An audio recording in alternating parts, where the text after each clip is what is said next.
Hürmetli abunatçılarımız, Esselamu Aleyküm yana hürmetler. Yanarık tumandan yana bir xanadanda kıvançına şerik olduk. 2020 yılda işlep çıkarılgan, adasmadım mı yılımı?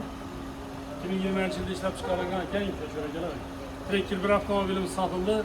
Var yoğu 25.000 kilometre yürüyen. Gök kurslar ve sinisi, çıraylısı. Bakası 126 milyon son buldu. Nakla yanarık çıkıp bereke oldu. Tebrik ediyoruz. Tebrik ediyoruz. Önce 10 koluna. Sevdiysen miydi bunu? Hı? Bu senle ver koyucu. Sevdiysi mi? Gel tebrik ediyoruz. Hayırlı olsun. Doğru Rusya'dan gelmeyiz zaten. Büyük kaçan gelmeyiz? Azanda, büyük azanda gelip yine bir az yine devam alıp maçı kayıtlıksa yaptılar. Ama sağda döneminde kopalsılık olmadı mı? Geçim kopalsılık köyüyle değmedim. Her fiyat yapmışım değil mi? O şükür avtomarket her şeye klas mı kalkındı? Bize şu açılgandan bana doğrusu güzeltemez. Güzeltemez.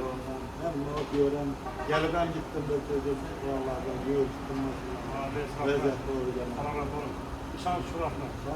Sanam geldim. Beni yakında bu şehidin patyalı ve beni yaptasalamıştı görüyorum bakalım. Sınav üzerine istimliyim bu yakasın da bunlardan.